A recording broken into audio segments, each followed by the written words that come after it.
Então, minha carreira com a dança perpassa 3 décadas, né? Agora já fazem 30 anos de vida profissional. 40 anos se considerando o momento que eu comecei a fazer aula de dança. Então, é uma vida em função e em torno da dança. Hoje em dia eu sou, vamos dizer, conhecido, eu reconhecido como especialista do sapateado americano, né?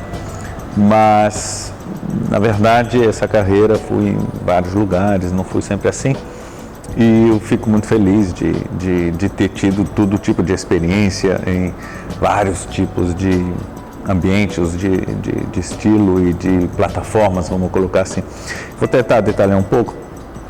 Eu comecei a dançar, o que é comecei a dançar? Eu comecei a dançar porque eu gostava de movimento, de festas, né? Dançar descobrir que o movimento, para mim, era uma coisa muito prazerosa. Então, festa, já adolescente, acho que criança também, eu saía muito com minha irmã, a gente tinha todo tipo de festa, de amigos, mas eu sempre dançando. Foi somente com 15 anos de idade, o que para um profissional de dança, 15 anos de idade, começar a fazer aulas com 15 é meio tarde, mas enfim, não é tão incomum para homens. Então, fiz minhas primeiras aulas de jazz com 15 anos. Fui acompanhar uma amiga da minha irmã na aula dela. Eu morava na época na Suíça, em Genebra. Eu sou americano por parte do meu pai, de nacionalidade. Por parte da minha mãe é alemã, mas a gente cresceu, eles moravam na Suíça quando eu cresci. Então, fui em Genebra e fiz aula de jazz e depois eu fui fazer aulas de moderno contemporâneo. E dali, com amigos, com colegas que eu encontrei lá, eu comecei a fazer parte de um grupo que se encontrava, não era uma companhia, mas era um grupo amador, mas que gostava muito de dança. Então, dentro de 1 ano e meio, 2 anos no máximo, eu com 17 já estava dançando todos os dias, fazendo aulas, e fora da escola, né, claro. E eu acho que eu tinha talento para coisa, pelo menos eu era um dos poucos homens a dançar, e então homens sempre têm um pouco essa vantagem, né, nas salas de aula, porque tem menos competição. Então, meus professores me incentivavam muito, e quando eu acabei o ensino médio, foi aquela questão, pode começar a fazer faculdade ou aprofundar a dança. Eu negociei com meus pais que eu ia passar 1 ano sabático, vamos dizer assim, fora dos estudos formais, para dançar. E eu fui fazer isso em Nova York. O que para mim era fácil, porque não era fácil, mas pelo menos eu não tinha a questão do visto, porque eu sou americano. E eu tinha a mãe de um amigo que podia me emprestar um quarto para poder ficar, enfim, então resolvi daquilo.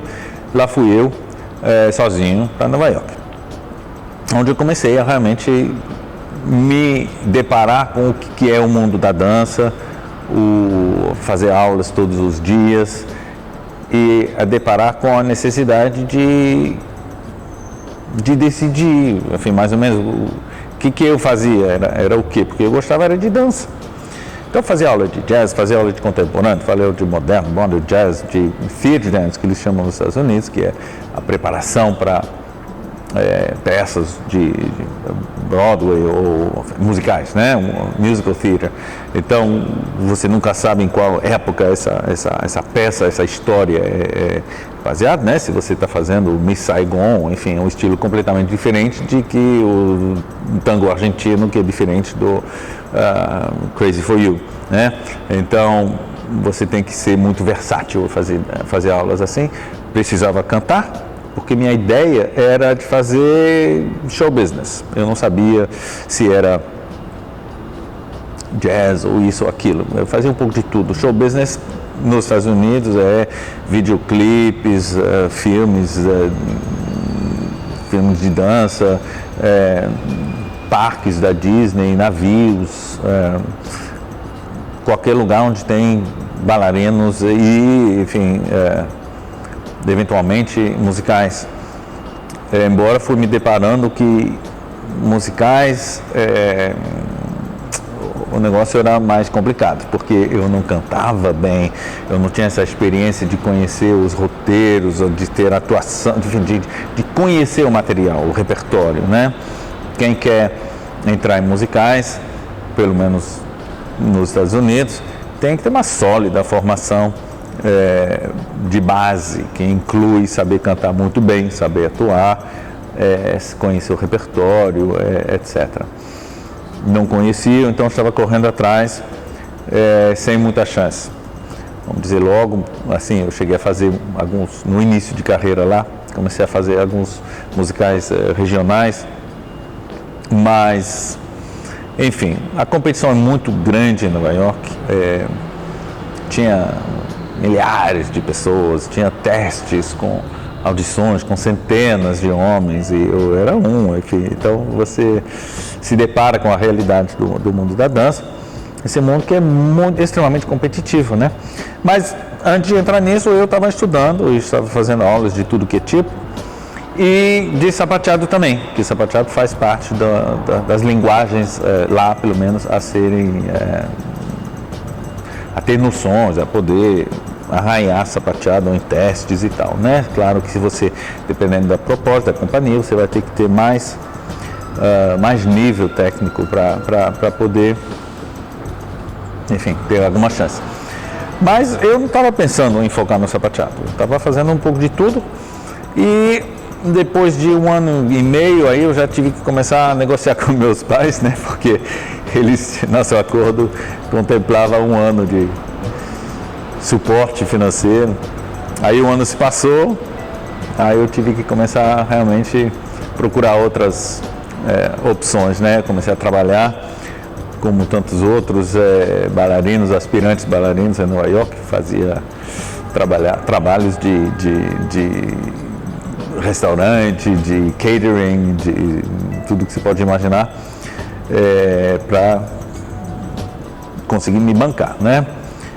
Fora que eu também saí daquele apartamento, então você acaba vivendo assim, em repúblicas com 5 pessoas, 4 pessoas, 3 pessoas em apartamentos pequenos e tudo mais. Enfim, mas tudo bem, eu tinha 20 anos, estava ótimo para mim. E aquele sonho, né? Aquele sonho, e um sonho que se torna uma vocação, que se torna um pouco uma obsessão e um pouco uma necessidade. Eu não me via voltar ao caminho normal, que seria ir para a faculdade e tal. Naquele momento eu precisava dançar mesmo, qualquer que seja a produção, qualquer que seja o estilo. Então lá fui eu fazendo essas aulas um pouco de tudo, começando a fazer testes, audições para isso, para aquilo, e começando a pegar pequenos trabalhos, pequenas companhias, pequenas propostas, um show aqui, um show lá. Também comecei a sentir um pouco de que a gente chama de burnout em Nova York. É extremamente competitiva a vida lá e você está no meio dos melhores do mundo, que Nova York é uma imã, né, que atrai os melhores em todas as áreas. Eu era bom, mas não o melhor.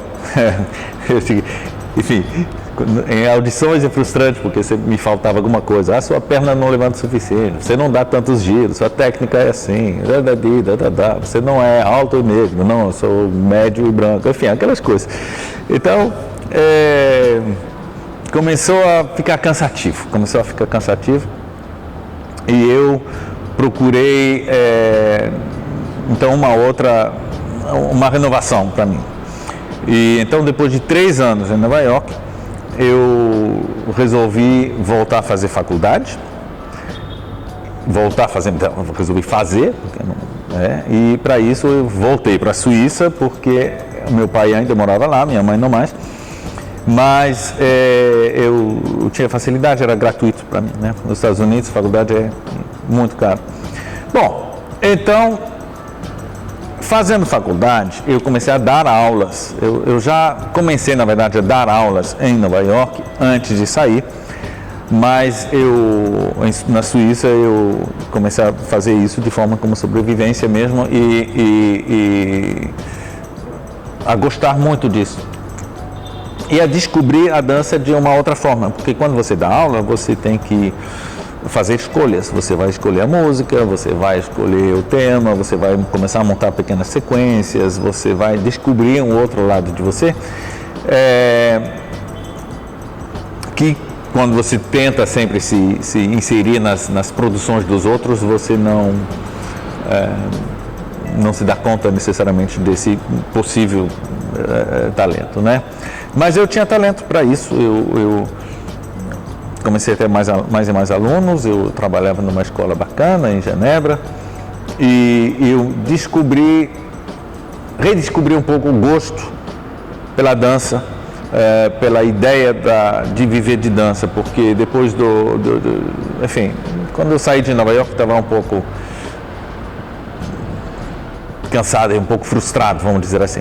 Nesse meio tempo aconteceu alguma coisa que eu encontrei com uma pessoa que tem uma escola grande no Rio de Janeiro, mas eu encontrei em Nova York.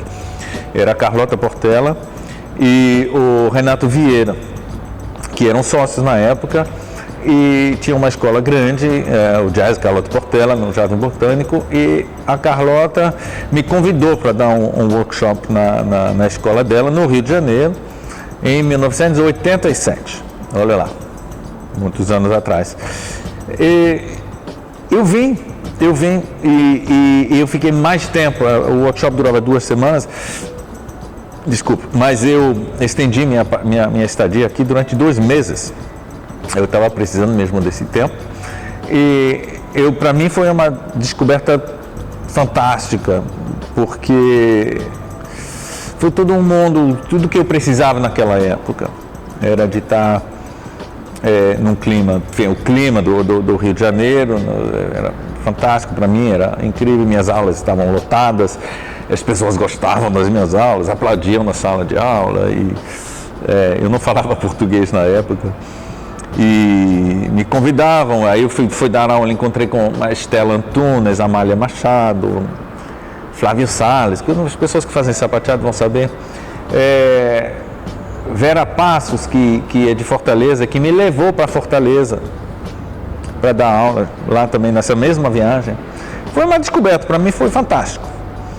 E voltei para Nova York, para a Suíça, foi aquela mudança, aquele período de transição. Mas começou um vai e vem, uma relação com o Brasil que foi muito importante, que vai desembocar na história um pouco mais tarde.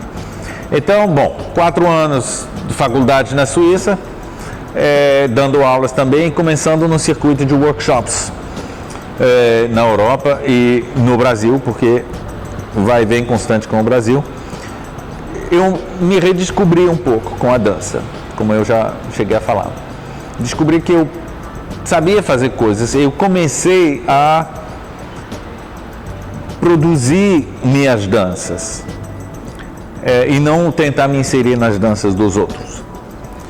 Isso para mim foi um divisor de águas, porque depois de 4 anos, enfim, não precisa entrar na história toda, mas depois de 4 anos de faculdade eu larguei, eu fiz relações internacionais.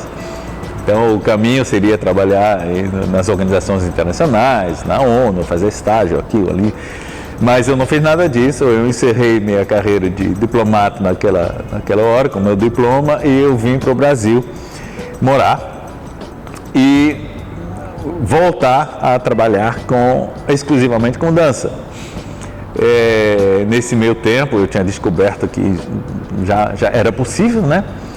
Em termos de mercado, para mim fazer isso, porque eu desenvolvi já uma certa quantidade de conhecimentos, de pessoas, de contatos no Brasil.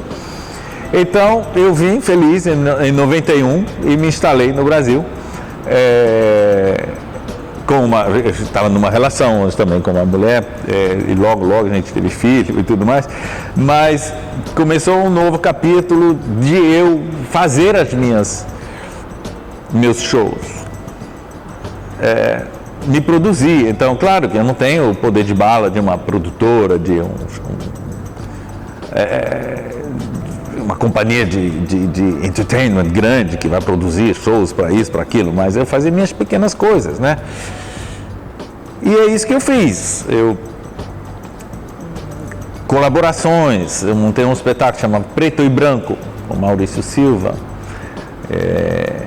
que rodou bastante no Brasil inteiro. Então tivemos a sorte também de ir para programas como Faustão, como a Xuxa, não lembro mais quais outros, mas isso deu muita projeção e facilitou contatos com produtores, convites, né? A gente rodou bastante. Aí eu encontrei um músico chamado Bruce Henry. Bruce, um contrabaixista incrível, muito cênico, muito versátil, e a gente montou um show, os dois, Jungle Tap. E Jungle Tap fomos também no Jô Soares várias vezes, outros programas que deram, porque eu cito isso porque é importante, porque deu muita visibilidade, né? Você ganha uma visibilidade imediata. Você vai no Jô Soares, na época você tinha 30 milhões de telespectadores de uma tacada só. Faz muita diferença na batalha de conseguir emplacar um espetáculo. Então, esse nosso show Jungle Tap, a gente ficou como dupla 12, 13 anos, até hoje a gente se encontra quando é possível e tenta fazer alguma coisa junto, mas foi um projeto longo, viajamos muito, era 2 pessoas fácil, né? 2 pessoas, um contrabaixo e um pato de sapateado, e enfim. Então, eu desenvolvi minha carreira, vou tentar resumir um pouco porque eu estou falando muito aqui, mas desenvolvi minha carreira em várias direções, como professor, de sapateado e mais de outras linguagens que tem a ver com sapateado, que embasam o sapateado, mas também outras formas de dança, como percepção musical. Eu tenho um trabalho relativamente forte, presente, de dança percussiva, que é uma espécie de percussão corporal, mas eu chamo de dança percussiva. Eu trabalho também com Lindy Hop, que tem a ver com as raízes do jazz, que são fundamentais para o entendimento do sapateado, consciência musical, enfim. Esses são os meus pontos fortes, meus caminhos mestres, né? Professor de sapateado, coreógrafo para minhas produções, meus espetáculos. Eu tinha uma companhia de dança, o Jungle Tap, o Preto e Branco, mais recentemente um outro espetáculo chamado Sagi Batu, com músicos também, com minha esposa atual, Adriana Salomão. Então são 3 músicos e 2 bailarinos, porque não é somente sapateado. E coreógrafo convidado de outras produções, né? Então, aí eu tive a sorte de trabalhar com televisão, com filmes, de fazer a abertura do Criança Esperança, de fazer um filme um filme da Xuxa, muitos anos atrás, de fazer carnaval. Carnaval eu trabalhei bastante, aí já com o sapateado, porque eu fiz um carro alegórico para o Salgueiro com 40 sapateadores, foi uma experiência incrível, isso em 2011. Mas também como coreógrafo de comissão de frente, né? Aí eu trabalho muito com minha esposa e fizemos a comissão de frente da Vai em São Paulo, da Mangueira aqui no Rio de Janeiro, e fora outras propostas. Então, isso tudo, como coreógrafo, eu adoro e tenho esse também um pouco de talento para isso. Eu trabalho como bailarino, né, nos meus próprios espetáculos geralmente, mas às vezes convidados dentro de uma proposta, um comercial, coisa desse tipo, e como produtor. Eu organizo o Tap in Rio, o Festival de Sapateado Tap in Rio, que já está esse ano agora vai ser 19ª edição, então já é um festival de muitos anos. Eu acho que é com esse leque de atividades que eu consegui viabilizar minha carreira dentro da dança. É uma carreira complicada, Mas assim, para mim foi essa multiplicidade. Tem gente que consegue passar a carreira toda dentro de uma companhia, por exemplo, né? Como bailarino e depois maître de ballet ou dance captain, ou responsável, ou isso ou aquilo. Eu tive que pular de uma coisa para outra. Eu acho que tem muito a ver com o sapateado, com o jazz, com o mundo do show business, que é mal bem aquele onde eu me encontro. E é uma carreira que é longa pelos padrões, né? Muita gente tem que parar mais cedo por razão X ou Y.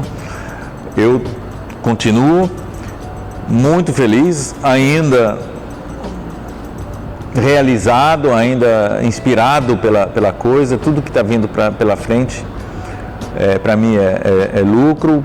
Quando eu olho para trás, nunca imaginei assim, quando eu tinha 20 anos e olhando, sonhando com uma carreira de dança. Acho que eu fui além, eu tive a sorte de ir além, de conseguir muito mais do que eu imaginava que eu ia conseguir na época. Então, para mim, costumo dizer assim, os bailarinos têm um bichinho dentro deles, né, que vive lá falando, gritando, eu preciso dançar, é aquela obsessão, aquela pulsão, e que eles não ficam felizes se não nutrir aquele bichinho. Eu acho que meu bichinho interno foi muito bem nutrido ao longo dos anos. Eu me realizei em muitos palcos, muitas ocasiões, muitas experiências e tal. E, enfim, se eu não puder dançar mais, eu vou parar satisfeito. Mas enquanto durem, vou para frente.